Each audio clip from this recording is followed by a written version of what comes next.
Okay, good afternoon, everybody. We're going to call this meeting of the Sacramento Transportation Authority and the Sacramento Abandoned Vehicle Service Authority to order at 1:32 p.m. on June 13, 2024. Madam Clerk, could you please call the roll to establish a quorum? Good afternoon, Director Desmond. Here. Frost. Here. Hume. Here. Kennedy. Here. Maple. Here. Rodriguez. Here. Sandhu. Here. Singh Allen. Here. Spees. Present. Talamantes. Here. Guerra. Here. And you have a quorum. Thank you, Madam Clerk. If folks could please join me in rising for the Pledge of Allegiance. Face the flag, salute. I pledge allegiance to the flag of the United States of America and to the republic for which it stands, one nation, under God, indivisible, with liberty and justice for all. Very good. Thank you, everyone. Madam Clerk, could you please read the announcement? Yes, and I'd just like to note for the record that Director Valenzuela is also here. Daniels is right behind me. There you go. Thank you. This meeting of the Sacramento Transportation Authority is cablecast live on Metro Cable 14, the local government affairs channel on the Comcast and AT&T Uverse cable systems. This meeting is closed captioned and live streamed at metro14live.saccounty.gov. Today's meeting replays Sunday, June 16th at 2 p.m. on Channel 14. This meeting can also be viewed at youtube.com/MetroCable14. To make an in-person public comment, please complete a speaker request form and hand it to the clerk. The chairperson will call your name when it is your turn to make a comment. You may send written comments by email to boardclerk@saccounty.gov. Your comment will be routed to the board and filed in the record, and that concludes the clerk's statement.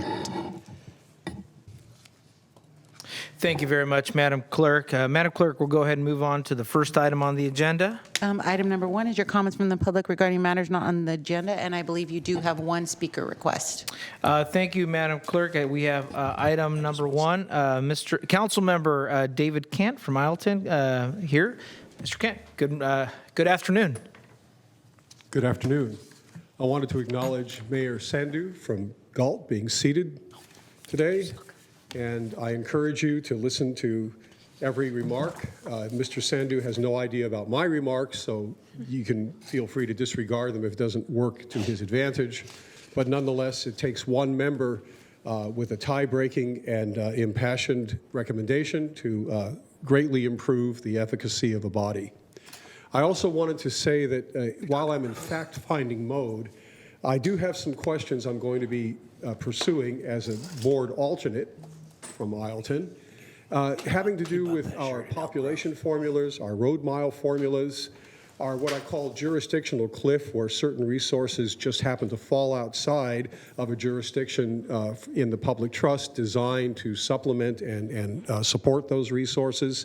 And I've noticed that the state has become much more interdependent since the advent of some of these formulas, in that the agglomerations and the urban megalopolises of San Francisco and LA and San Diego need to understand that the large land masses with small population communities that provide the supply for those areas are not necessarily able in their economic contribution to provide all of the conveyances that are required to make that interdependence operate for all concerned, for the statewide benefit.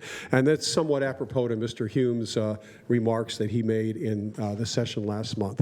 So with that, I'll conclude. And Mr. Sandhu, congratulations on being seated, and long overdue.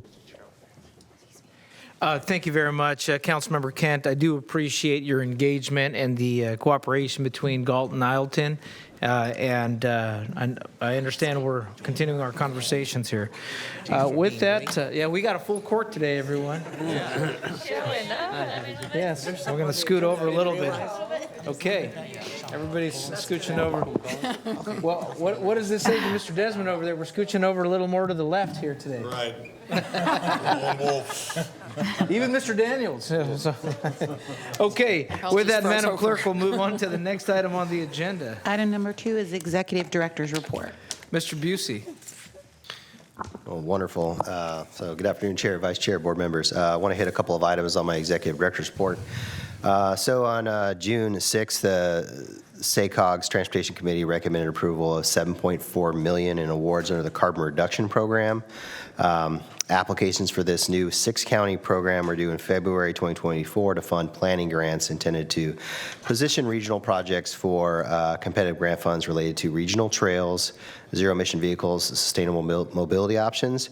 Of that 7.4 million, Sacramento County got 4.34 million in awards for projects.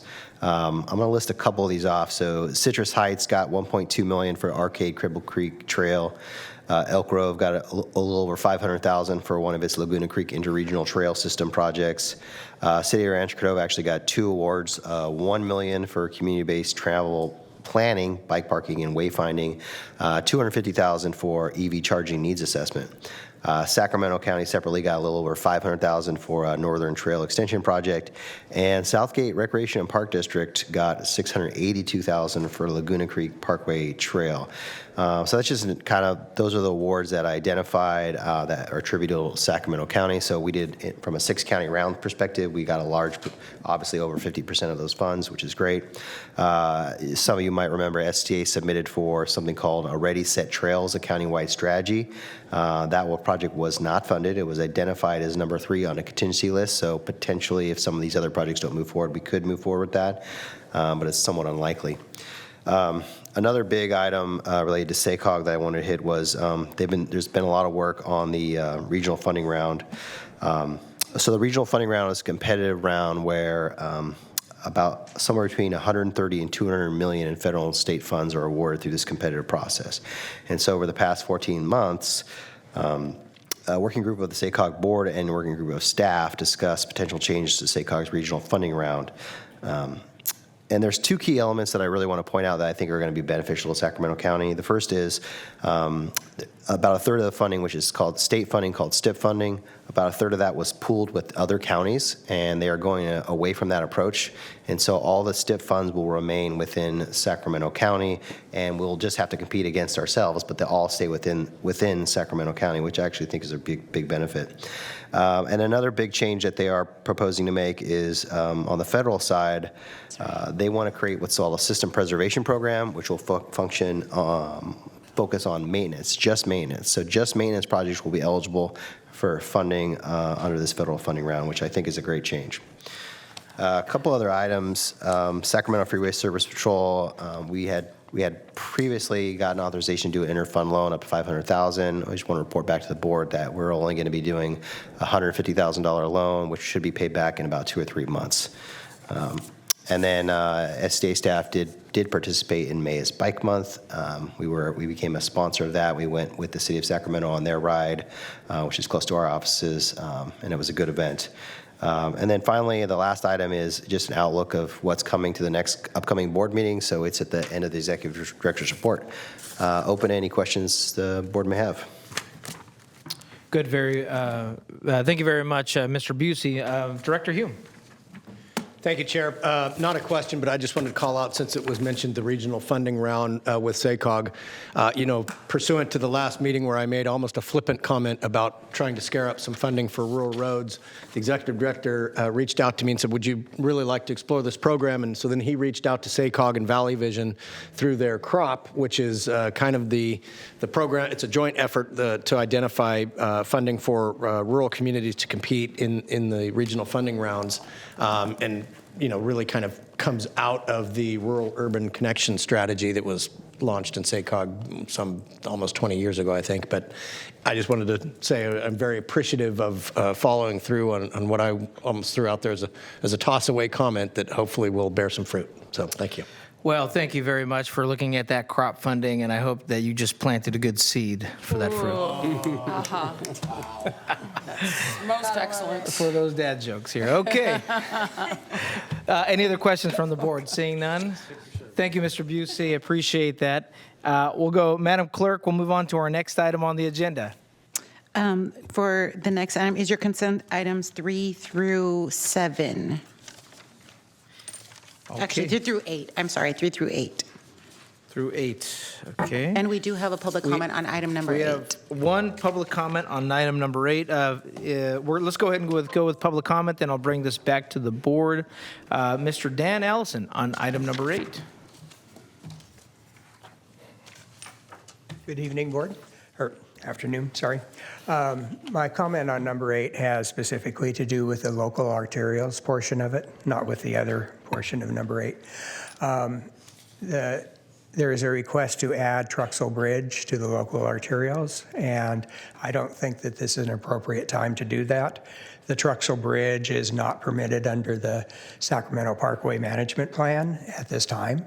That may change, but I don't think it's appropriate to add something that is at the moment seen as being illegal to the list. There's plenty of time to add it later if that comes around and is approved by both the county and the state. Thank you. Thank you, Mr. Allison. Seeing no other questions from the public, let me bring this back to the board. Move approval. It's been moved by Board Member Desmond, second by Board Member Talemantes. Any other questions? If not, Madam Clerk, actually, we'll just, all those in favor, please signify by saying aye. Aye. All those opposed? Measure passes. Thank you very much. Okay, Madam Clerk, we'll move on to the next item here. Item number 9, this is a separate item, and this is the Sac Metro Freeway Service Patrol Zone 2 request for bids result and reject all bids. Okay, Mr. Busey, I think we're on item number 9 here. Good afternoon. Good afternoon, Chair and board members. I'm Jennifer Dahl, the Special Programs Manager, and I'll be providing a summary of item 9.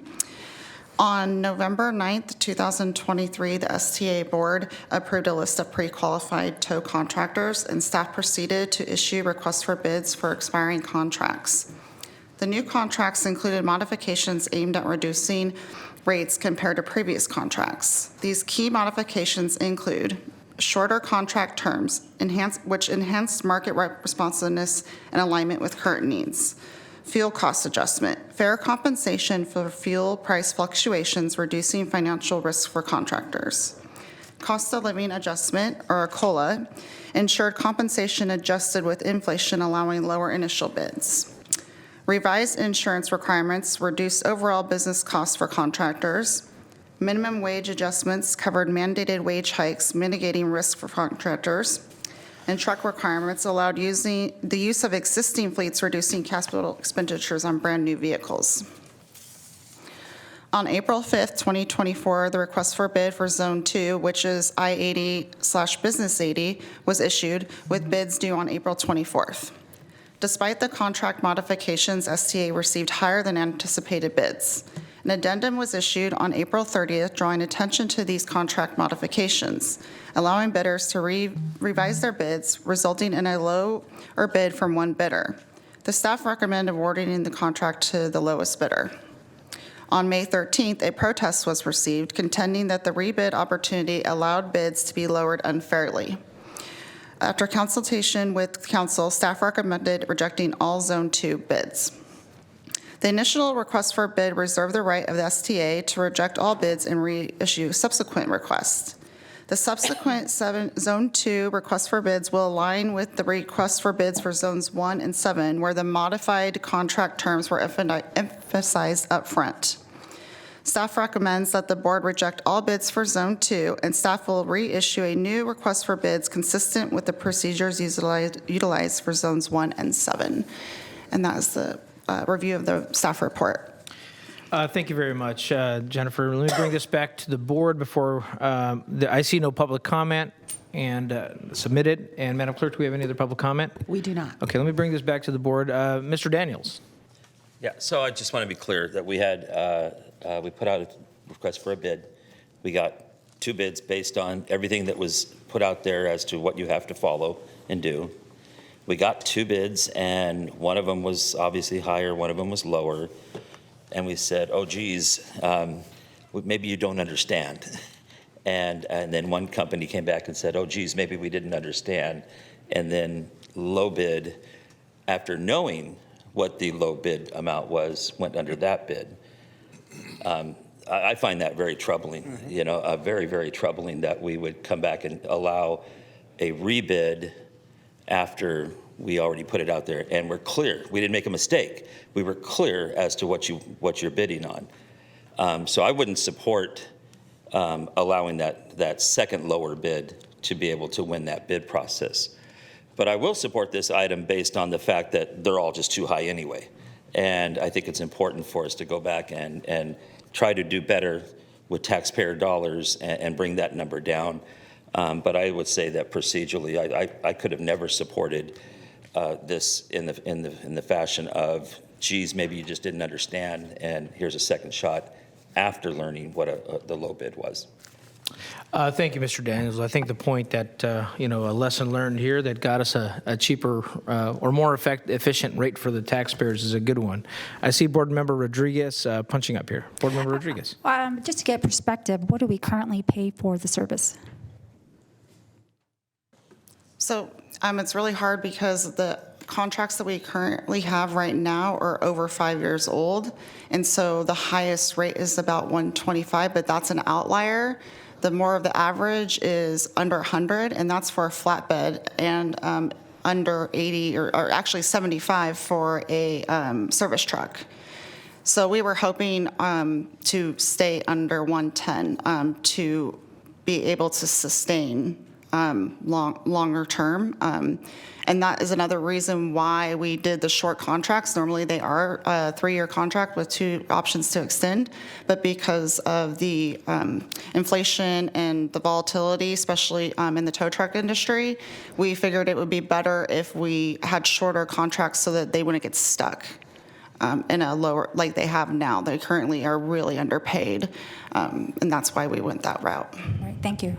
Yeah, thank you very much. And I think to Mr. Daniels' point here, I think what we're getting out of this by rejecting all bids and coming back out is we're going to be able to hit our financial target on what we can afford on this. So with that, let me bring it back to the board for a motion. It's been moved by I'll Board second. Member Valenzuela, moved by Board Member Valenzuela, seconded by Board Member Rodriguez. All those in favor, please signify by saying aye. Aye. All those opposed? Measure passes. Okay, Madam Clerk, we'll move on to our next item. Item number 10 is to adopt Sacramento Transportation Authority final budget for fiscal year 24-25. This was continued from May 9th. Thank you very much, Madam Clerk. Okay, Dustin, Mr. Purinton, I think it is. Just to remind the board here, well, this is our third time seeing the budget. We had some minor modifications last time, and this is just a primer again of the same budget we've seen, I think, for the last 3 times. Dustin. Yes. No, thank you, Chair, and good afternoon, Vice Chair and members of the board. So I'm pleased to present on the adoption of the Sacramento Transportation Authority's final budget for the year that we're going into, fiscal year 24-25. And today, we're seeking approval to close the budget hearing that was started during the last meeting, May 9th, and formally adopt the budget and the resolution for the upcoming budget year. So the STA has proactively been presenting budgetary information over the last couple of months, as the chair mentioned. Revenue projections that are used in this budget were presented on January 11th, and the administrative priorities that are incorporated into the budget were also presented on March 14th, and those are encompassed in this budget. The draft budget was initially presented during the May board meeting, and at that time, there was only one outstanding item known at that time, the appropriations limit, and that has since been updated, and it is on PDF page 42, found on our website. Additionally, there were a couple of minor changes, minor text changes from our independent taxpayer oversight committee's review, and that process happened after the last board meeting that we had. So the total applicable appropriations for the budget are $205.7 million, which is well below our approved appropriations limit of $365.5 million. And this budget provides us a balanced financial plan for the next year, ensuring that fund balances and expected revenues meet or exceed our planned appropriations for the authority. The proposed budget is consistent with the appropriations limits, appropriation levels of previous years. This year, there's a modest increase of about $1.9 million from $203.8 million in the prior budget year to $205.7 million in this current budget year. And as you know, we continuously monitor this budget process and the revenues and expenditures in it. And we will be reporting back to the board as things happen. If anything is outside of the budgetary plan, we're obviously going to bring it back for review. Copies of this budget are available at the Sacramento Transportation Authority offices and on our website. So to close this action, we are requesting that we close the hearing and approve the fiscal year 2024-25 budget and adopt the budget resolution for fiscal year 2024-25. Thank you for your attention on this, and we are now open to any questions about the budget. Thank you, Dustin. Appreciate that, and I enjoy the Maze Bike Month photo in the executive director's report too. Appreciate that. Any questions from the board here? We have no members of the public submitted. Madam Clerk, any members from the public? Seeing none, let me bring this back to the board. Is there questions or an action from the board? I'll go ahead and move item 10. It's been moved by Board Member Rodriguez, seconded by Board Member Maple. All those in favor, please signify by saying aye. Aye. All those opposed? Okay, measure passes. Okay, Madam Clerk, next item. Item number 11 is to receive presentation from the State of California Legislative Analyst's Office on the assessing California's climate policies, implications for state transportation funding and programs. Okay, here we go. Dustin, I think you're going to introduce our presenters. Yes, so thank you again, Board. It is my pleasure to welcome you to this important session that we're all here to receive a presentation from the State of California Legislative Analyst's Office on a critical topic of assessing California's climate policies, implications for state transportation funding and programs. So the LAO published a comprehensive report on December 13th, 2023, which addresses statewide policies aimed at reducing greenhouse gas emissions in the state from transportation specifically. So this report delves into the potential long-term financial impacts of these policies and how they may impact our state transportation funding sources. Today, we have coordinated with the LAO to have a representative provide an in-depth discussion on this report. And the presentation will highlight the key findings, and it will also offer insights on how these policies may affect us on a local level, because all of these state level actions do eventually come into our funding for the local jurisdictions.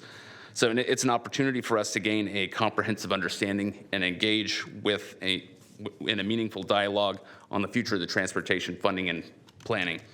So without further ado, I'd like to introduce our speaker, Frank Jimenez, from the Legislative Analyst's Office. Good afternoon, Mr. Jimenez. I also want to remind we do have two other presentations and one action item that we actually need to do on item 13. Mr. Jimenez.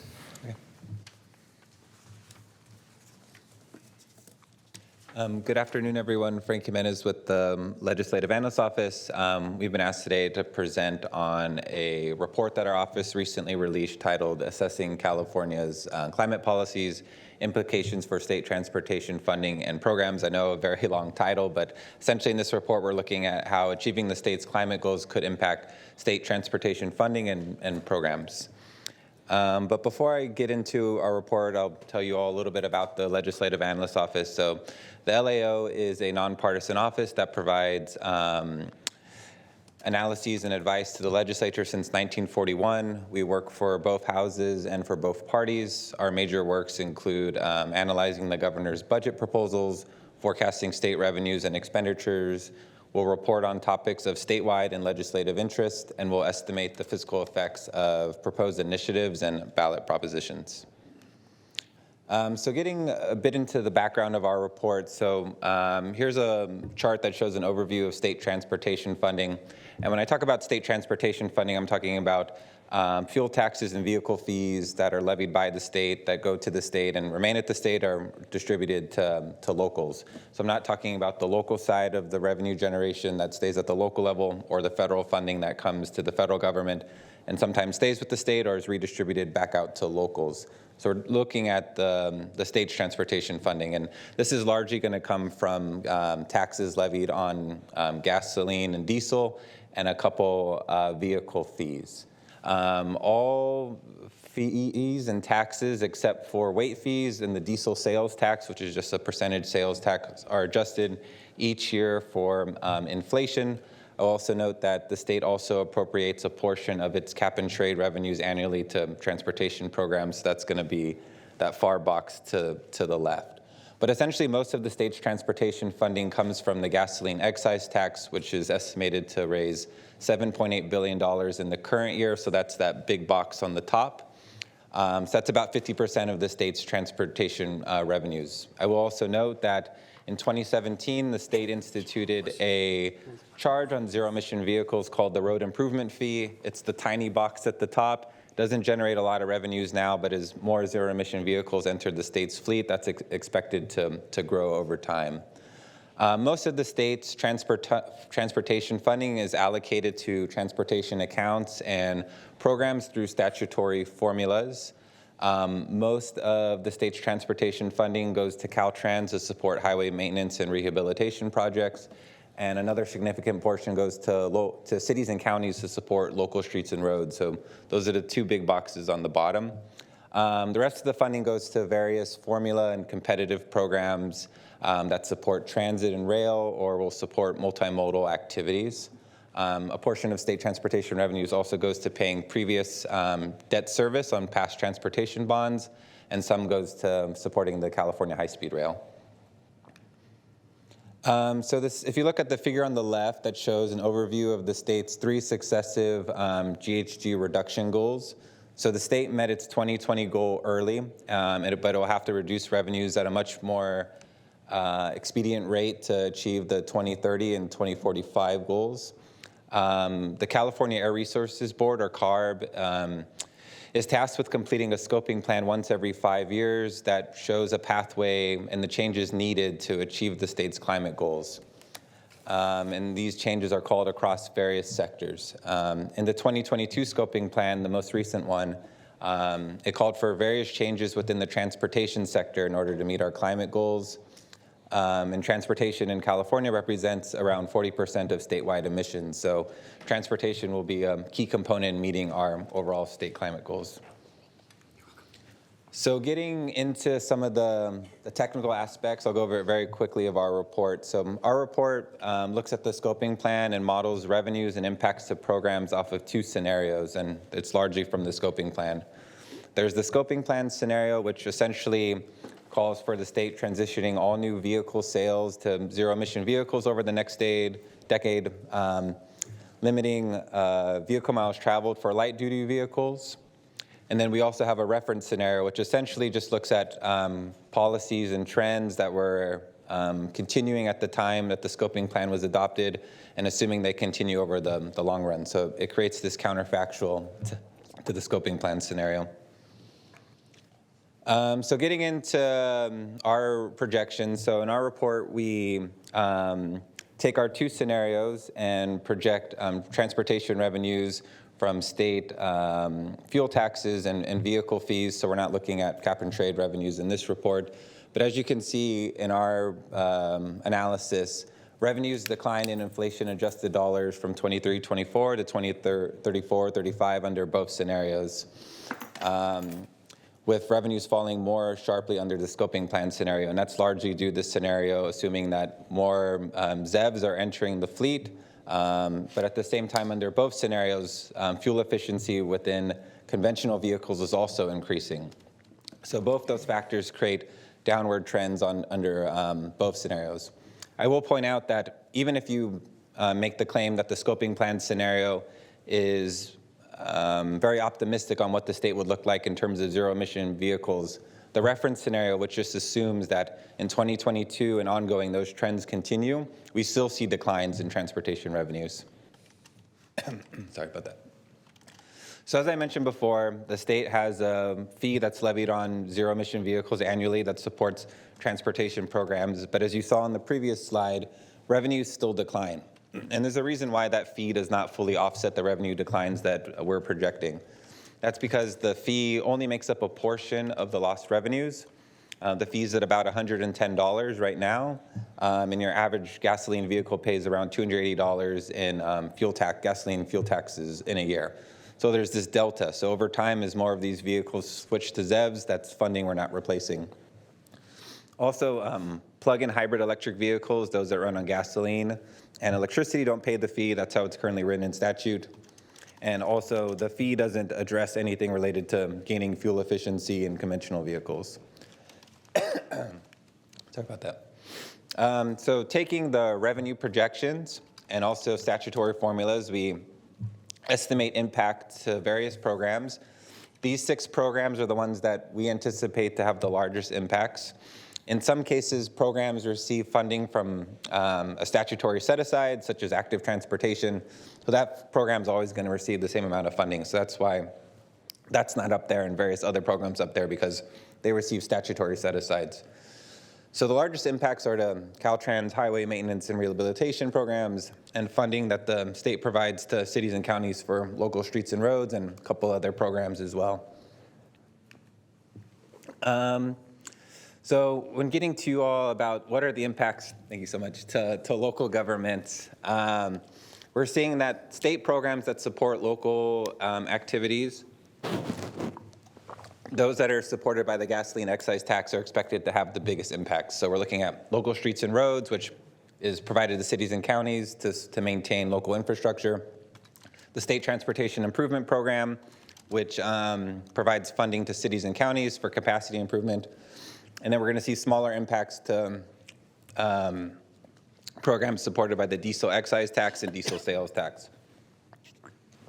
So that's the State Transit Assistance Program, which is the largest program in the state that provides funding to transit agencies, and Trade Corridor Enhancement Program, which provides competitive funding to support freight corridor improvement. So these are the 4 main programs that are going to, under our projections, be impacted over the long term that directly support local activities.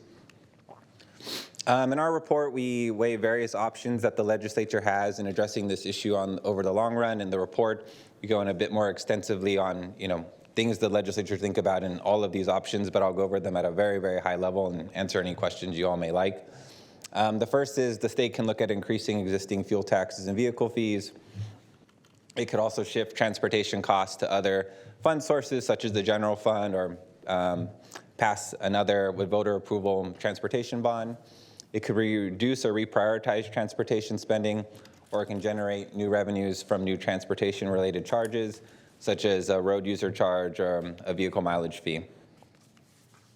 In our report, we have 2 ultimate recommendations for the legislature, and that's first to continue monitoring this issue, continue to monitor state revenues and programs. Even though we're projecting that these declines will occur over the next several decades, the exact timing there's some uncertainty given a lot of this depends on incentives from the federal government and the state government, consumer preferences, prices of vehicles. While there's some uncertainty to this, it's important to continue to monitor and see when this long-term downward trend is actually going to hit the state.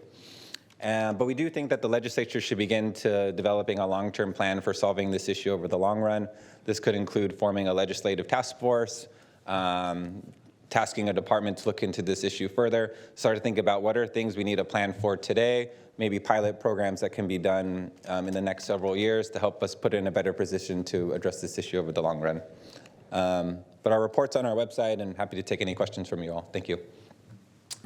Thank you very much, Mr. Jimenez, and we appreciate the LAO's consistent, independent look on the issues that face our state.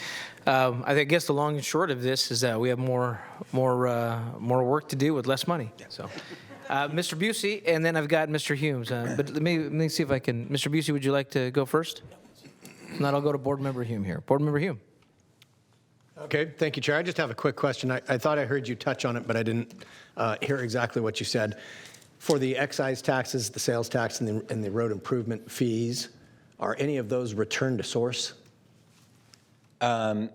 No, so they will all go to the state first. So the gasoline excise tax, diesel excise tax, road improvement fee, transportation improvement fee, those will be put into state accounts and then redistributed, depending on the program, to local. So local streets and roads is one of the largest ones, and that's going to be dependent on formulas such as population, registered vehicles, and the amount of roadways in a certain jurisdiction. So it's not going to the source and where it's generated, but formulas will determine how that gets redistributed back out. Okay, thank you. Thank you, Mr. Hume. Mr. Busey. Yeah, I was going to try to put this into context. So I think what we're hearing is that the local streets and roads funding, which is the funding that each of your agencies gets for primarily maintenance of your streets and roads, that will continue to decrease. That's one of the categories of funding that are a significant decrease. And the other one they said was significant was the STIP funding. The STIP funding is what I talked about earlier, where SACOG gets that funding and then they distribute that out, right? And so that intra-county competitive funding round that they're creating, which allows us to compete for those funds, over time that pot of money will get smaller and smaller if there's not a change. And we just thought this was a good item to kind of give a high-level overview of where things are going. Thank you. Thank you very much, Mr. Busey. Thank you, Mr. Jimenez. Appreciate the presentation. Thank you all for having me. Madam Clerk, we'll move on to our next item. Item number 12 is to receive a presentation on the 2023 regional pavement analysis and provide direction as appropriate. Okay, Mr. Busey, you're back on the road here.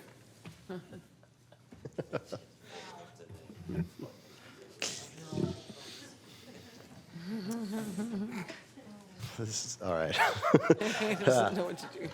Wonderful. Item 12. A little bit about why we did this report. Measure A has a requirement that we do a biennial pavement and maintenance report. Then that report is then reviewed by the ITOC, so this report satisfies that. Separately, most of the, I would say almost all the cities and counties do the same report every 2 to 3 years at a very local agency level. So this is more to provide a regional perspective. And similarly, there is a statewide version of this report that's also done. Some of the goals of this report was satisfy reporting requirements under Measure A, document current pavement conditions, policies, and practice across the various agencies involved, quantify regional pavement maintenance needs, as well as inform future funding and policy decisions on this. And this is from a picture from Mr. Desmond's neighborhood. So, sorry, ouch. had to give him a hard time here. Benefits of state of good repair. Carmichael. So, allows efficient and reliable delivery of goods, ensures roads are safe for drivers, bicyclists, and transit riders, represent government investments in local neighborhoods. So, when we actually get in these neighborhoods and you're doing work, this is one of the largest investments the neighborhoods see, right? It increases modal choice through complete streets. Sometimes those are required as part of the project, but that provides kind of why we want to do it. So, there are some recommendations coming out of this report. They come in 3 categories. First is we want to find cost savings with our existing programs. Second is updating our best management practices. And once we've done all of that, then we can really consider what are options to increase funding. So with that, I'm going to hand it over to NCE, who did the report. Margot is going to come up here and do a presentation of kind of the more analytical work that was done. Margot? Thanks, Kevin. Good afternoon. So Kevin's laid out the context of this report pretty nicely, and I've got a lot of colorful graphs and charts and hopefully tell you a compelling story. Make sure I get this right. All right. So the first thing, I guess, is just to make sure everyone understands, what is a pavement management system. And it's a computer software program. It's got lots of different definitions. But ultimately, what I want to think of it is that it's a tool to help the staff and help policy makers answer some of these questions. And these are the 4 main ones. We need to know how many miles of roads that we own and maintain. We need to know, are they in good, fair, or poor condition? And then we want to know, how much does it cost to fix it? When should we fix it? And really, at the end of it, do we have enough money to fix it? So what we try to do in this report is to try and answer all of those questions. So if you look at this chart here, every city and county is represented, and you can see the center line miles. Obviously, the city of Sacramento and the county are the 2 largest entities. But the one takeaway I want you to look at is really, what is the value of this asset? This is a publicly owned asset, and it's a huge number. It's $8.3 billion that we have invested over the years in our transportation system. And this is just really the pavement portion of it. And so when we have this asset value, we want to think about, well, how are we going to manage it wisely and prioritize it appropriately?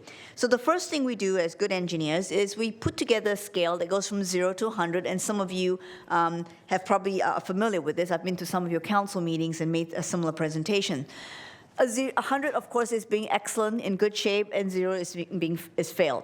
And where we have collectively in aggregate, all the cities and the county included, is we're at a condition index right now of 53. And this is where people normally ask me, is that a good number to be at? And I can tell you this, I don't know. What I can tell you is that the decision about whether it's good or not is really up to you because you're the policymakers here and what you want to accept as the condition for your individual networks. What I can tell you, however, are the financial implications of what 53 means. So if we look at this chart, here's a breakdown of every individual city in the county, and you can see Elk Grove has the enviable position of being the best condition, a PCI, average PCI of 77. Unfortunately, the county is on the other side of the coin. It's at 41, and the average, which is that dark dashed line that you see, is 53. So we clearly in the county have a wide range of conditions that we can see, and I'm pretty sure you all know this from driving all the roads within the respective jurisdictions. If we take this average number and we tease it a little bit further, let's look at this chart on the left. So again, remember, the green is the good roads and the red are the bad roads. If you look at Elk Grove at the very top, well, 3/4 of the roads are in good shape, and they don't have any failed streets. You go all the way down to the bottom with the county, about 1/3 of the county's roads are actually in very poor failed condition, and about another 1/3 in good condition, and everyone else kind of falls in between. So what does this mean? This is good for or not for us? Well, the solutions to each one of these agencies are going to be a little bit different. What we looked at regionally is try to come up with an average for the whole county. So before we dive into some of the results, I wanted to share with you at least some photographs so you kind of calibrate yourself to what those numbers, the PCI means. Here's a almost new road in a PCI of 90. It's in pretty good shape. There's no cracks. It's smooth, no potholes, nothing like what Kevin just showed you in that picture. If we don't do anything, and we let the roads continue to deteriorate over time, in probably 5, 6, 7 years or so, it's going to start looking like this. Some minor cracking, nothing terrible. It's still smooth. You know, the bicyclists can and the cars can still ride reasonably smoothly on it. And if we continue not to do anything, the cracks become a little bit wider. We get to see what we call a pattern of cracking. In this case, there's some alligator cracking beginning to form. You can see there's some patches that have occurred already, but still, generally speaking, not too bad. This is 60. So this is kind of sort of close to the average of the county. Continue not to do anything, and now you can begin to see some real deterioration. There's some rutting in here. There's some alligator cracking. And for me as a pavement engineer, what that means is that the structure is beginning to fail. It's not just a surface issue. Those cracks actually extend all the way down to the bottom of the road section. And what that also means is that the repairs are going to be significantly more expensive. And I think this is the last picture. You know, hopefully you don't have too many of these in your agency, but you know, you're beginning to lose. You're beginning to lose aggregates. Potholes are forming. You have one bad winter, and the majority of this road is going to start falling apart. And at this point, you need to reconstruct the road. There's no any ifs or buts about it. So you take all those pictures together, and now we put it on, you know, my favorite thing, another chart. And what I want you to take away from this chart is, again, at the top where it's green, to maintain a road in good condition is relatively low cost. It's about $7.50 a square yard on average. And if we don't do anything, we let it drop into the red category, the failed category, it's going to cost over $100 a square yard. That's more than 15 times. So the takeaway I want you all to do to have here is that from a cost point of view, it's a lot more beneficial to fix roads, to maintain roads in good condition and to keep it in good condition rather than not do anything and wait till it falls apart. And the analogy I would share with you here is a car. You buy a brand new car and you have two choices once you drive it off the lot. You can come back every 5,000 miles or 3,000 miles and get an oil change and maintain it, and it'll probably last you forever. I have a Toyota, and it's got 200,000 miles on it, and hopefully it'll go another 100,000 miles. The other choice I have as a car owner is I don't do any maintenance. I just drive it to the ground, and I go back and buy another car. So intuitively, I think you can see from that example that what is the the cost-benefit ratio is maintain what you have, and hopefully it'll last you 200,000 or 300,000 miles. So when we put all these things together, then the question we got asked was, okay, Margot, and not me necessarily, but our team at NCE, what will it cost to try and improve everything from the average of 53 now to an average of 70, 71. And we pick 70 to 71 is because that's the threshold for when you get into good condition.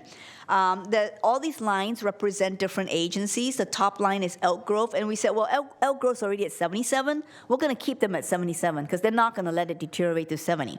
But everyone else who's not at 70, we would bring them up to 70 over 10 years, and then keep it at that for the, over 20 years, and then keep it over the last 10. And what this would cost is about $344 million a year.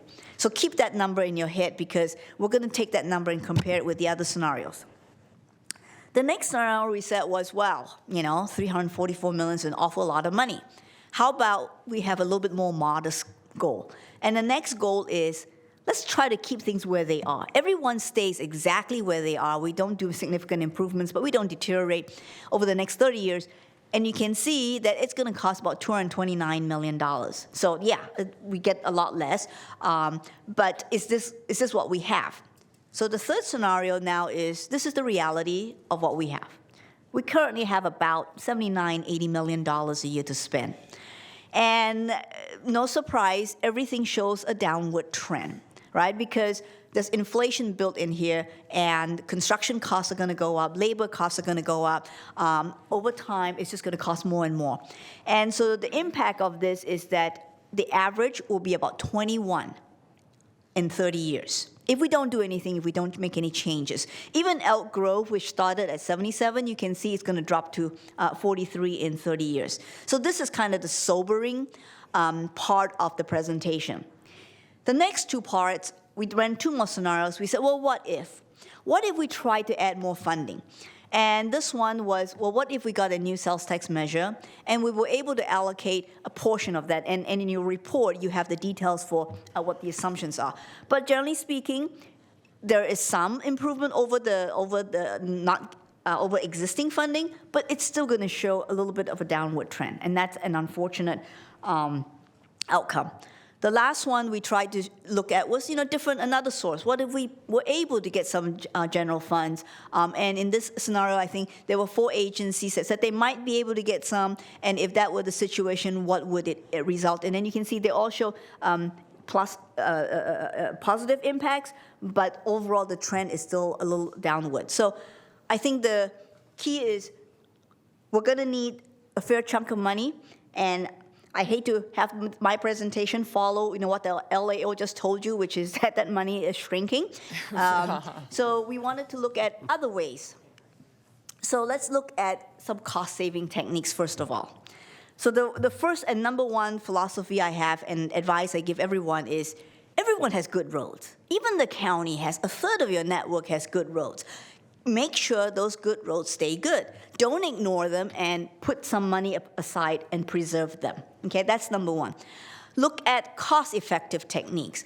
And there are many. One is recycling. Recycling is not just reduces greenhouse gas emissions, which is, fulfills the state's, some of the state's climate goals, but you're using what's already in the road to rebuild the road, and so it's going to cost a little bit less, usually on average 20 to 30% less over conventional treatment. So we would definitely recommend that. I think there are other ways. I think some of the cities, and I have a case study to share with you, to look at maybe try and get some simpler paving techniques out there. Another very common one is advertise in the spring. Don't wait till July to advertise because everyone's going to be competing, and everyone meaning other cities and the counties, and you're going to get high bids. So get your design done, wrapped it up by Christmas, put it out to bid in February, and then you might get some low bids. And that's a strategy we've advised many agencies to do. And then finally, I think there are many small cities. You don't have the economies of scale. Find a partner. The county's a good one. Mendocino County is a good example. If you guys have been to Fort Bragg or Point Arena, those are very tiny communities, but they all partner with the county to get the economies of scale in their paving program. So that would be another suggestion that we would have. Finally, 2 other things is, in order to make good decisions, again, because all of you are the policymakers here, you need good, accurate data. We would highly recommend that you got to keep the condition information in all these databases current, update them regularly so that you can come back and revisit this in 2 years, 3 years, 5 years, and continue to tweak and adjust as needed. And then finally, of course, you knew I was going to say this, you got to look for a way of additional revenues. There's really no way around it. How we get there, there's a variety of mechanisms. I'm happy to share with you some. I know Kevin has already discussed with us quite a lot of those, but new sales tax measure probably is top of the list. And then finally, but by no means least, oops, did we take out Elk Grove? Oh, right there. Okay, do you want to? Get rid of it. Okay, hang on. Payback I went too, comes oops. I went too far, sorry. Can we get this back up? Sorry. Yeah, I think what we're going to talk about is, this is a regional analysis, right? So we take, we looked at the regional cost everyone's using, and then we apply those on each agency's network. So it's not exactly what your cities and counties are separately providing to you, but it's pretty close. There's kind of one exception. So there we go. So on the additional funding, just to put it in perspective, so improving the PCI to 70. The additional funding we would need is $264.7 million. So what that would translate to is a new countywide sales tax percentage at 0.76%, dedicated solely to pavement. And then there's just maintaining would be 0.43%, dedicated solely to pavement. Now we've been looking at 0.5%, so that's actually getting somewhere close to that. But this is without any of those recommendations that we talked about. We think we can get some value out of those recommendations, so we would probably ask that we explore some of these recommendations. And so to try to actually get this on a somewhat good note here, we're going to go to this next slide, which talks about some of the recommendations that Elk Grove is already doing, and if looking at how we did our regional analysis versus how they do their analysis, you get different results because they're getting very low bids on some of their projects. You want to talk about that? Yeah, so for instance, here in Elk Grove, the top line shows, this is what they really are doing. They're incorporating many of the recommendations we've talked about. And the biggest one is really a very aggressive preventive maintenance program to preserve those good roads. They don't ignore them. They kind of get on top of them regularly. Now, the bottom line is actually what we see in our regional analysis if we were using the same assumptions that all the other agencies are. So it's quite a significant difference right there. I think it's something to keep in mind that you can improve things without necessarily just putting more money, but some of the things that we talk about in the report, I think are well worth looking at. Great. Thank you very much. And I think we've got some questions from 4 board members here. But before we do that, I'm going to ask the board if we can take the public comment on this item first, and we'll bring it back to the board. Thank you very much. And we've got some members of the public signed up to speak. I've got 3 members. And if there are other people wishing to speak, please bring your speaking request form to the clerk.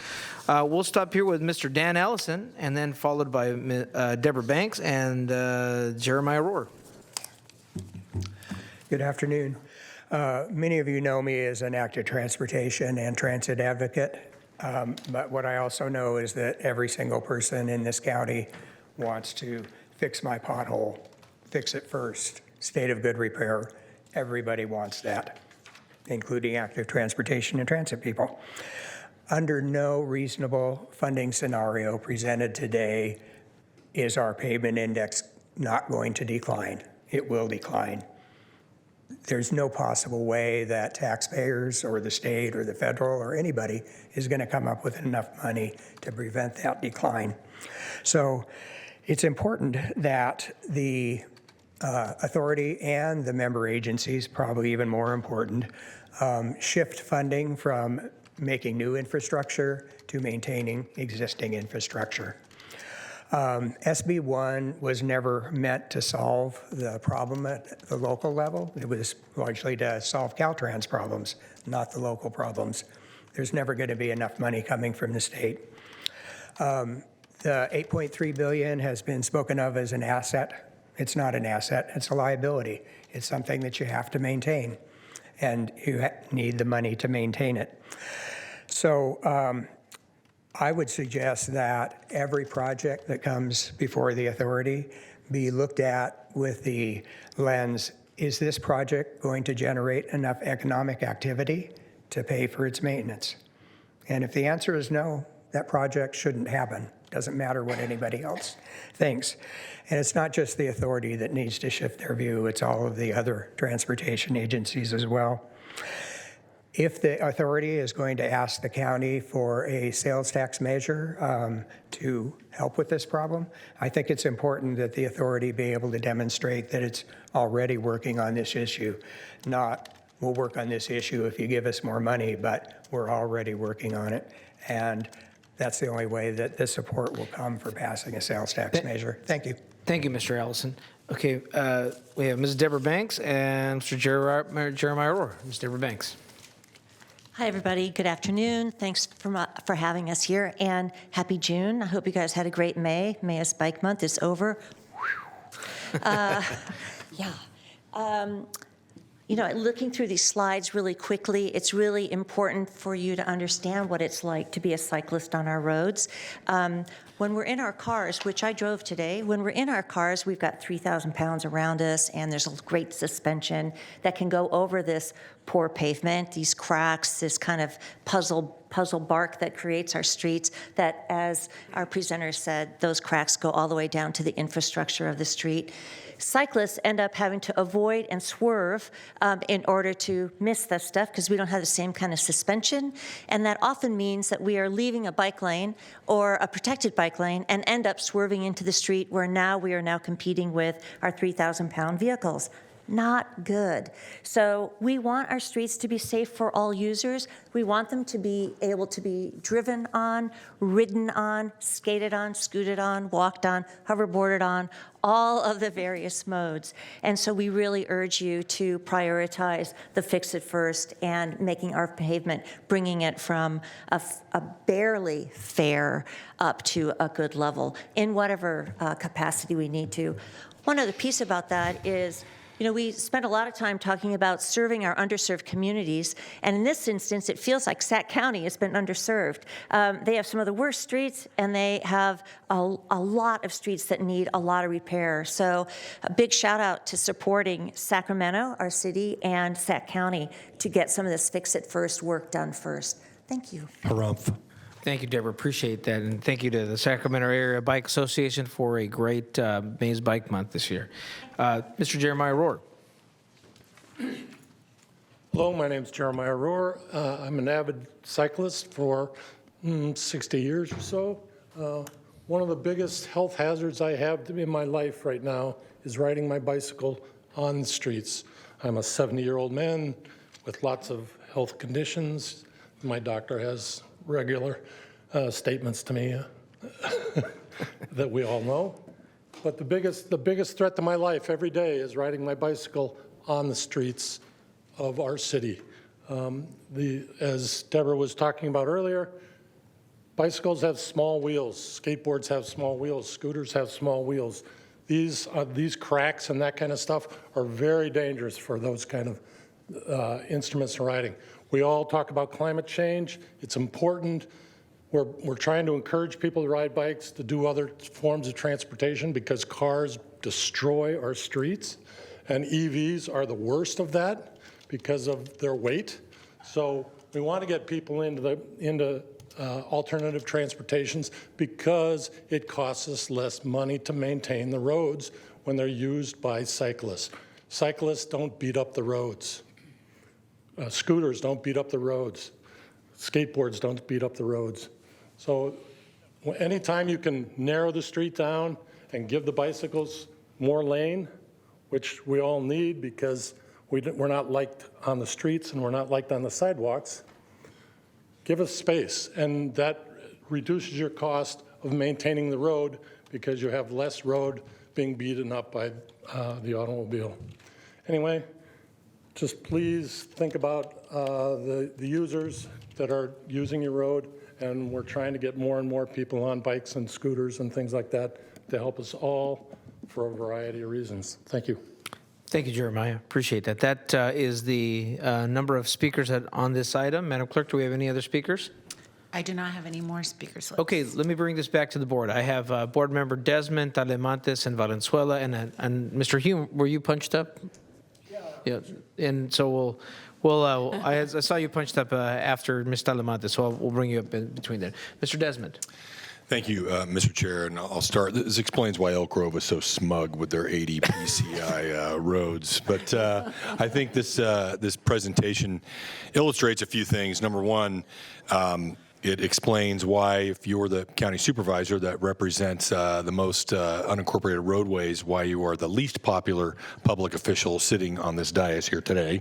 And the other thing I think it illustrates is the importance of participating in this funding round work group at SACOG. Been participating in that funding round as the elected from the SACOG board members' perspectives, and I see a lot of our public works and our own county DOT folks out here, and you as well, Kevin, participating in this. Sacramento County, we have set aside about $60 million in unrestricted general fund dollars in the last 3 years, plus an additional, I think, $22 million in ARPA dollars. So a total of $82 million to help supplement the SB1 funding that comes to the county. We have about a $1 billion maintenance backlog, and we need, I think, about $60 million just to keep pace with that.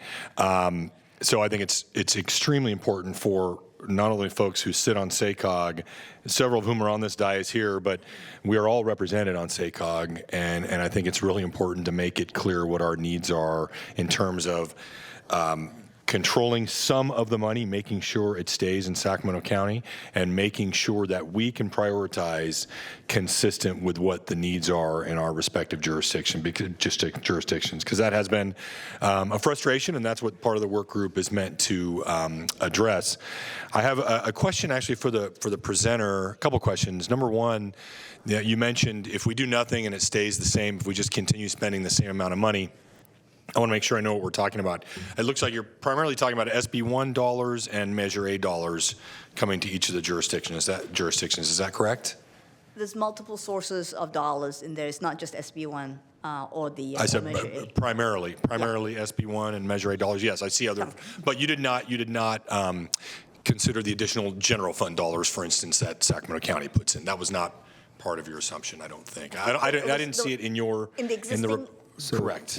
We intentionally excluded general fund dollars from the existing budget scenario, and that fourth one does include if we a general fund contribution. Yes, right. Only moving forward. Yes. Okay, I just want to clarify that. Yes. And then number two, one of the speakers alluded to this, and I appreciate Deb. I appreciate you being here, the bike advocates being here, and it strikes me as that we have a tension oftentimes in transportation funding because there is a priority to having more pedestrian and bike facilities, which I completely support, but as you all know, that's a lot more expensive to add that additional capacity, especially in some of these unincorporated areas, which would require a lot of money to acquire rights-of-way.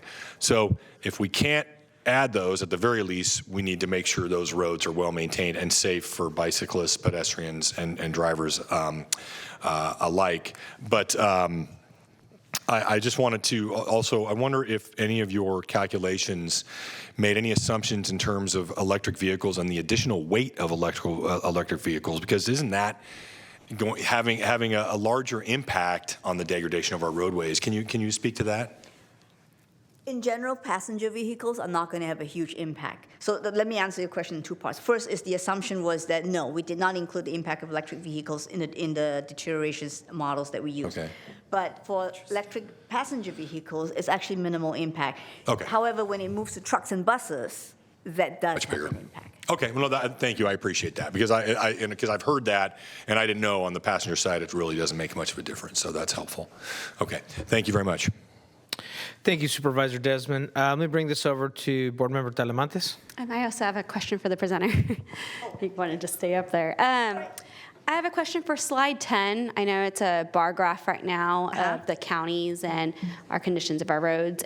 Is there any way that bar graph can be converted into a area map or like heat map to show where in the city of Sacramento the roads are at what number and Yes. where in Elk Grove? Okay, yeah, just In because. fact, most of these agencies already have those maps. Yeah, if we could include it as part of this report, so I Include it have in it the all in report? one place, that'd be wonderful. Just because I know, for me, I represent North Natomas, South Natomas. North Natomas is all new development, so our index on our roads there is probably about 70, compared to South Natomas, where my index for my personal street is about 30. And so when you accumulate the average for the city of Sacramento, North Natomas is definitely increasing our number. Our number's probably a lot lower than what it says. But I'd love to just see the map so that I can have it all in one place, because this is really informational and interesting. So thank you. The county maps are quite difficult because it's such a broad area. You're gonna, it has to be broken into chunks. The cities, I know city of Sacramento has those maps by council districts in their report. Okay. But the answer is yes, except for maybe the county, because it's hard to show it all in one place. Okay, thank you. Yeah. Thank you very much, Board Member Telemantes. Let me pass over to Mr. Hume, and then I'll come back on the queue here. Board Member Hume. Thank you, Chair. I just wanted to point out for Supervisor Desmond's purposes that obviously Elk Grove's condition is due to its current and former leadership. Learn from our mistakes, Elk Grove. And speaking of smugness, I would just like to say that Mayor Singh Allen obviously read this staff report and wore the green dress just to rub the rest of our noses in it. Oh, yeah. About seeing green on all those tables. Dang, maybe Thank that's you, why Mr. I wore Hume. the yellow and blue. Yeah, Well, Supervisor Frost is the realist in the group with with the red. red. Okay, there we go. So let me bring this over to Board Member Valenzuela. Thank you. Yeah, it's a sobering conversation we've had in the city of Sacramento, where I believe so far this year, we've had more people die on our streets in cars, walking, and on bikes than have been murdered in our community. It's when we think about the public safety aspect of this, a huge proponent of Fix It First, because yes, sometimes you can't get the sidewalk or the bike lanes improved, but where you can, like what we're doing on Broadway right now between my district and Councilmember Jennings' district, it does so much, not just to improve the ride on the road, but to actually create that space and those safety improvements. Even things like lines, like we all drive all over the county because we go to these JPAs, and there's been so many streets where I'm like, which lane am I in right now? Like this can't be safe. And then when you think about these sobering numbers, it really speaks to the level of investment we put into these facilities and how disproportionate that is to what we're seeing in the community when it comes to a public safety perspective. So I have to say that, and also to say, because Highway 50 goes through my district as well,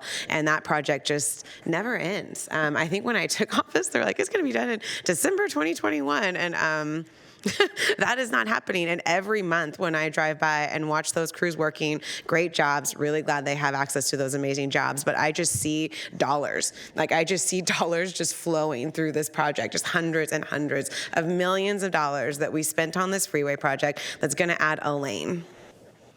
And I appreciate that, like, the people disagree about freeways, and that's fine. But I think when you think about return on investment, not just from state and federal and regional grants that we can pull down when we invest these dollars, but on what it means for a community where people are literally dying in our streets for things that are largely preventable, not all preventable. You get DUIs, you get people who are being just stupid on the road. But for the most part, the accidents that happened in my district where people have been killed, it was an infrastructure problem. It was the bike lane ended, they had a block to go, they didn't have any place to be, that car didn't see them and just runs into them. And so I just wanted to ground us in that, because I think it is a really timely conversation about Fix It First. I don't hear from my community that, hey, I really want this new thing to be built. I hear like what's happening with this, and there are surprising areas of disparity, like in East Sacramento, like their roads are actually pretty old because it's a pretty old community, and like when you walk on those streets, like you can see the differences in the pavement quality and the texture, and they're like, when are we ever going to get this road repaved? We've got a school down the street, right? So I just want to ground us in that public safety perspective and thank the bike advocates as well as Dan Allison always for coming to remind us about these priorities while we're looking at a potential sales tax measure, because I know that's something that a lot of people that you work with prioritize, and the climate community's engagement in this is really important. It's not just about emissions, it's literally about saving lives. Thank you. Thank you, Board Member Valenzuela. Let me bring this over to Board Member Frost. Thank you, Chair. I wanted to thank you for the presentation. It is sobering and one that we have had a conversation around for years at the county and in my cities. And one of the things I always, when I look back in time, it seems like the prioritization of, we need to get more money so we can fix the roads. And every time someone comes up with an idea for a tax measure, we're out there trying to gain support from all the different, groups. And when we, at the end of the day, come up with a tax measure, we come up with something sort of like a Christmas tree. It's been referred to by my people, the realists in the group, like a Christmas tree. We started out with we wanted money for fixing roads, and we ended up with a menagerie of all these different things that we can do, and if we can just get everyone on board, and then by the time the tax measure is introduced, you then have, I guess the Sacramento Taxpayers Association or the people who, that side of the conversation that just doesn't want to vote for another tax measure that's going to equal not really what we thought we were going to get. And this is not a conversation of criticism. It's more of a, what do you have to do to gain the trust of the people? And is it really possible to come up with a tax measure or an idea of, we're specifically going to allocate money to fix roads? And that's what this is going to do, and it'll do this much in each of the cities and in the county and each of the areas of the county.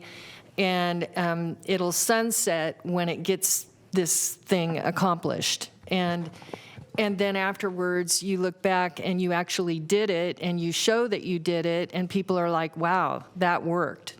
Now I believe that something can actually fix my roads. I have people in my district who have lived on their street for 40 years, and it's never been fixed, and it's literally gone back to the dirt. I'm talking about Rio Linda. And I have other areas of my district, like Folsom is a newer city, but Citrus Heights isn't. My road on my street has been repaired, but it was 28 PCI before it got repaired. So we lived for a long time with that road. I also wanted to make a comment relating to, because I love it's like everyone's trying to figure out, I love your summary of different ways to get money. But, when you think about it, our development community, we can look at incorporating some of this stuff into passing it off to developers, but they're already having trouble penciling their projects, and it's driving the cost of housing up.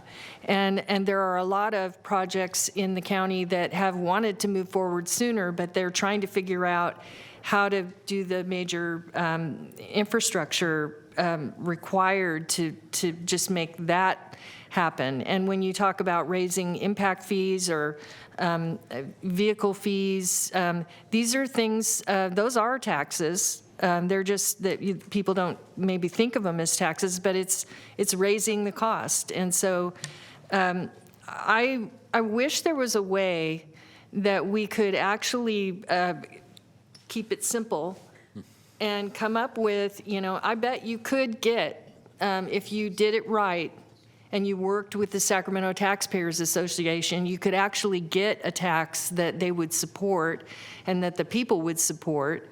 I bet there's ways to get something done if you focus on just fixing the roads, because the money, and finally I'm going to say, the color of money right now is not to fix the roads. The money doesn't want to fix the roads. It wants to create something wonderful. I mean, complete streets is wonderful, but we still have roads that we need to fix. And so I think the sentiment that I wanted to leave today is, if I think we need to figure out how to, the county has done it.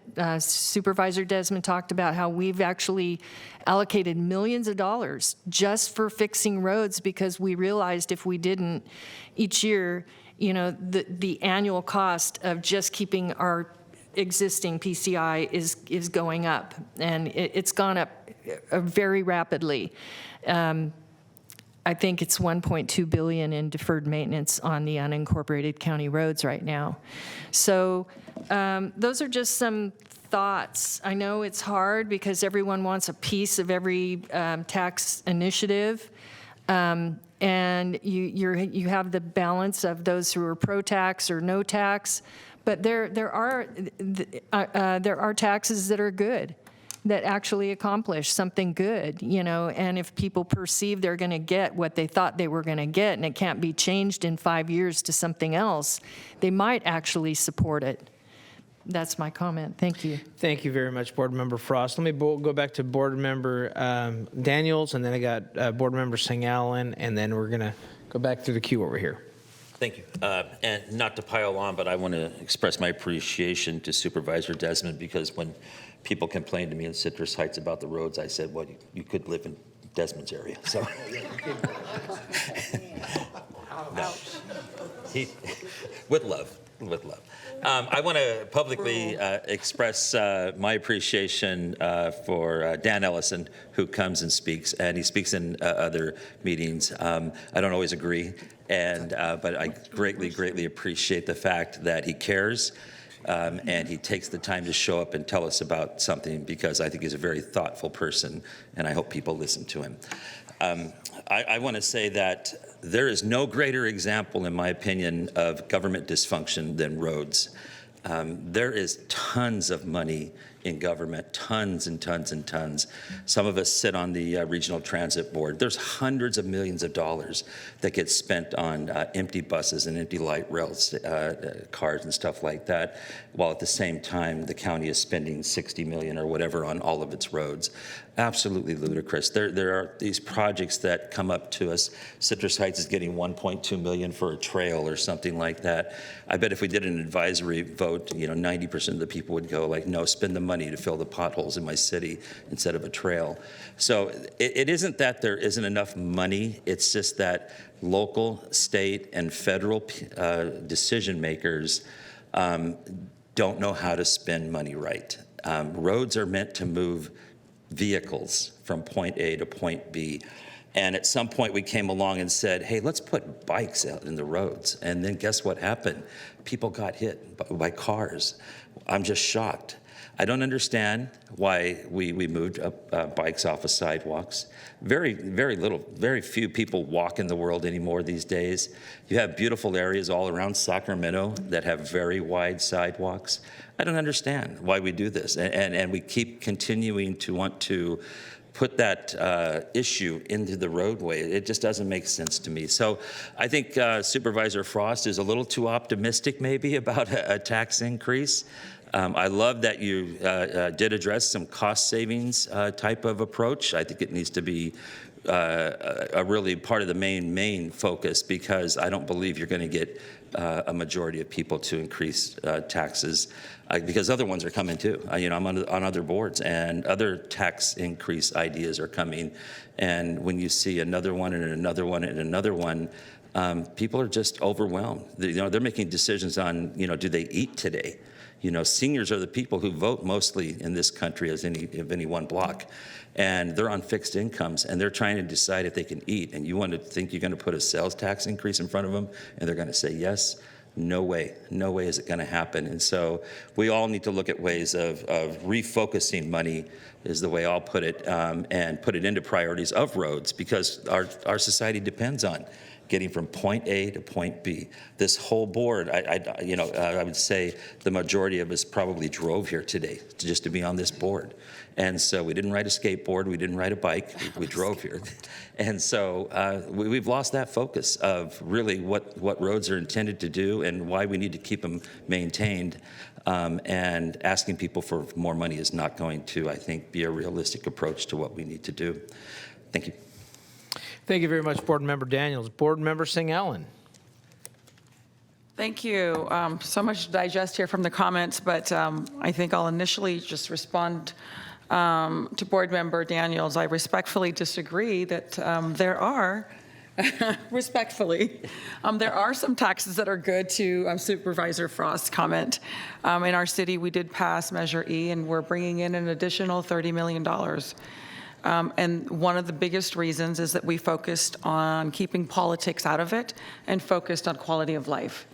And as we explore funding opportunities, I think that is a key discussion. That's one of the main reasons why the previous attempts failed, is it just got so political. And the priorities were all over the place, and somewhere lost along the way was the quality of life and the constituents and the residents that we all represent. But, a humble brag, obviously, as the mayor of Elk Grove, it pleases me to see those numbers, but I also recognize the hard work from previous city councils and current councils and the hardworking members of our Public Works Department. This is a priority of the council, and it has been. So we pay close attention. When we get those calls, we are very proactive. And some of the funding for Measure E is for opportunities like this to make sure that we are ahead of it so that we don't get in a situation where those numbers go down. So, but again, this is, I feel for everyone, I understand. But at the same time, I think that there are many opportunities, but it's going to require that regional approach, regional lens. And I know that our council, we work very hard for the city of Elk Grove, but we also sit on various boards and commissions and have that keen eye on being regionalists as well, because quality of life doesn't begin and end in zip codes. And Supervisor Desmond, I think you're just probably, sorry, Pat, my favorite supervisor. Heard it publicly. Wow. Et tu, Brute. He needed a friend after all has been going on. Right now, he needed some extra love. Well, who's punched up to speak next is Board Member Desmond. Just really quick. Director Talamantes made me think about this, and looking through the lens of equity, that informs so many things that we do. And I think it was Deb who mentioned it, and I meant to bring this up, but you made me think about it. Is it possible to break these down by environmental justice communities in Sacramento? Because the reality is the poorest people in our county, in our region, are the ones with the worst roads. And I think we really need to shine a bright light on that. So I don't know if that's possible to do when you maybe take care of some of the requests from Director Talamantes. I'd like to see if we could also do that as well. So thank you. Absolutely, we can do that. We have done that for the city of Oakland. Okay, very good. And then let me bring this over. I see Board Member Frost is punched up to speak, and Board Member Kennedy is left for the day here. Just quickly, I wanted to go on record as saying you'll probably never know me as a person who's promoting a tax initiative or a tax increase. I think I wanted to what I was trying to say was, I don't think there's any such thing as no good tax. There could be, a tax that I could support and that people would support. But legalese always gets into it. There's always something written into that measure that allows for flexibility or change down the road or a number of things. It doesn't always get it done what the people thought was going to get done. They think they're getting something when they're voting, and they're not. So I think being transparent about what they're getting and then delivering what we said that tax was going to deliver would go a long way to building trust in local government, that our local government does what they said they're going to do. And I think a good example of that is Rancho Cordova. They passed a tax, and they've done an amazing job promoting community and economic development in Rancho Cordova. Their people trusted them, and they lived up to that trust. And not every city can accomplish that. So kudos to them, too. And that's it. That's it. Well, Thanks. thank you, Board Member Frost. And I think what I heard you say is that an appropriate tax, and that's the conclusion of our pontification of the board here on a non-voting item. But it is to provide direction to our staff to explore other best management practices and to learn how the cities and counties can reduce their costs, and also to look at advocating for state and federal funding, and also how maybe there could be city or county pavement maintenance approaches where it can, through the economy of scale, reduce those issues. And then finally, looking here at other project reduction cost measures for the current maintenance here. And we'll leave the bigger debating for either anybody who wants to have a beer at Sac City Brews in my district, and could always do that. But before I conclude, let me bring this over. I see Board Member Rosario punched up to speak here. It's just it's a question that I have. When you look at the entire county, you have many cities that have a PCI that is acceptable, where you have parts of the county that are not. So is it possible, I don't know if this is to do to tax the cities that have greater needs and maybe look at even the equity of the condition of the roads for those cities, but just to do it for specific cities, not all, because you're right, somebody mentioned, and somebody who's an elderly living, in a nice elderly home in the city of Folsom may say, no, I don't, this is not where I want to spend my money. However, there may be other cities that have greater needs that they know we need to invest in our roads.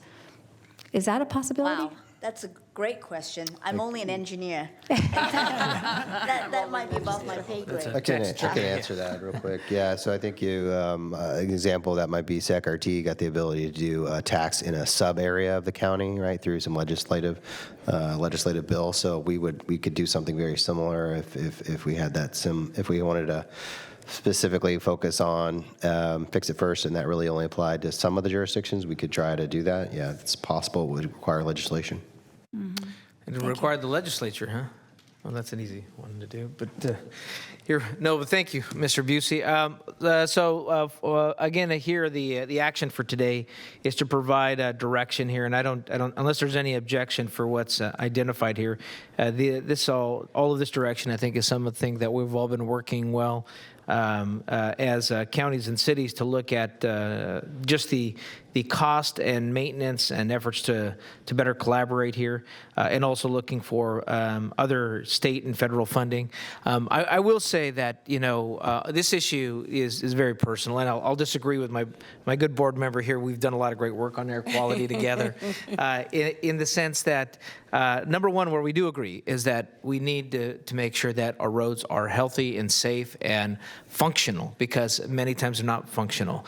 And I had the unfortunate need to do a press event, or not press event, but answer to the media about, in the last 12 hours, we had 3 fatalities of cyclists. And I cycle to downtown. My commute's about 5.5 miles one way, so it's 11 miles total, to drop off my son at his kindergarten, and then my 2-year-old at the child care. And so I've got to cross many arterial streets. I don't do it every day, but 1 day a week reduces our impact to the roads by 20%. It reduces our emissions by 20%. And my hope is it also reduces my wasteland by 20%. But the goal here really is that there are other folks, and many folks, and particularly in these disadvantaged communities, who don't have the option of a vehicle. And in fact, we were walking Stockton Boulevard today. Stockton Boulevard was actually the corridor where we had trains, where we had cyclists, where we had actually the photos of the horses with the carriages through that whole area, and it was built out as a multimodal connecting network. And that's what our streets should be about. It's about conveyance. not about just vehicles and cars. Yes, that has become our predominant nature, but that doesn't mean that that's our future. And if our future is to only build out wider and wider roads and make 3-lane and 4-lane avenues in neighborhoods, then I think to Mr. Dan Allison's point, we're adding a liability to our all of our city's costs. And Board Member Desmond and I share Howe Avenue here. And when I first came on to the council in 2015, within a week, we had 3 cyclist fatalities on Howe Avenue who were trying to get to college, trying to get to Sac State. And that's a 3 in that area where all the apartments are. College kids, I think their biggest expense is a car. You shouldn't have a car, in my opinion, when you're going to college. You should save your money, focus on that. But the needs are what they are. Instead, they cycled. And that's an area where we have essentially 6 lanes inside of our interior area. So we've designed, unfortunately, a system of conveyance of people, of transportation, that has led us to require us to build essentially, bigger and bigger and heavier vehicles. And now, even with the advent of electric vehicles, another impact. So I do believe, and this is my opinion as one board member here, that we have to make sure that we're financing our roads so that we don't have to rip them out completely in our area. And in that point, when we have to go make improvements, we should be thinking about what's the best for the future of that roadway and spending that opportunity to make sure that it is safe, it is slower, and that anybody, whether they're a senior, like Mr. Rohr, who says, hey, I'm a 70-year-old person, if I hit a pothole, it's dangerous. To the student that we want them to go ride their bike to middle school or to high school and not be dependent on every parent having to drive their kid to high school because they can't ride their bike to high school. Now think about the public health issue that we're facing. We're spending millions of dollars now on public health for our young kids because when we grew up, we probably walked or rode our bikes to school, but they don't. We have our parents in the SUVs, and you see the train of SUVs going to every single high school every morning. And as soon as those parents drop off their kid, then all of a sudden, sometimes they forget that that there are other kids there. And so, in fact, we're having to spend time and money and energy on training parents about how to drive once they leave their school. So redesigning and engineering our roads to a safe way, I think, is a critical piece. So safety is the conversation here. And then also fiscal prudence is the conversation here. And I'll encourage everyone to, if you haven't tried out the new electric bikes, I do think that the e-bike change is going to change how many folks actually use electric bikes. I see more and more seniors now using electric bikes, but the issue really is it safe for them to do so because of the conditions of our roads? So with that, I'll leave it there since this is not an action item, but provide direction unless there's contrary. Your agenda shows it as an action item. Oh, is it an action item here to provide direction? Okay, it's an action item to provide direction. It just says direction. Well, I mean, is that? I think I got direction though. The direction? You got direction? There's nothing in the list that is specific. Final. I'll put it that way. Correct. Yes. Yeah. Perfect. Okay. Well, you heard no objection to the direction, so we're going to leave it at that. Is that okay, Mr. Brick? Okay. Perfect. Good.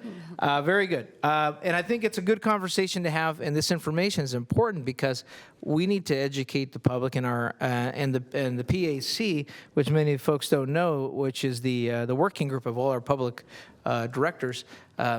I think why Measure B got to 65%, Mr. Hume, is that correct? Like 65, was because our public works departments were also engaged in doing individual outreach, making sure that we're working with our public works department countywide.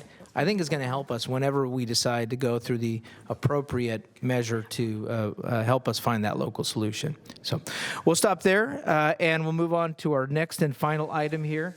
It is 3:05 p.m. So, Madam Clerk, next item. Item number 13 is to receive a presentation on the 2024 Sacramento County Transportation Mitigation Fee Program Nexus Study and approve a resolution adopting the 2024 Nexus study, revising the overall program allocation to align with the 2024 Nexus study, setting the updated fee rates effective January 1, 2025, and amending the local arterial program to include smart growth arterials and corridors. Chair, before we start this item will require at least 11 members to vote on it, and probably will take about 25 minutes unless we want to waive the presentation, but I think we're right at Yeah, thank you, Mr. Busey. We're going to waive the presentation. This is an item, a standard procedure we have to do for any nexus. I think we do all at our cities. So without objection, we're waiving the presentation. Okay. Very good. I'll ask, Madam Clerk, do we have members of the public signed up to speak? We do not. We do not. Is there an action from the board? Board Member Talamantes. It's been moved by Board Member Talamantes. Is there a second? Second. It's been seconded by Board Member Singh-Allen. Any comments or questions from the board?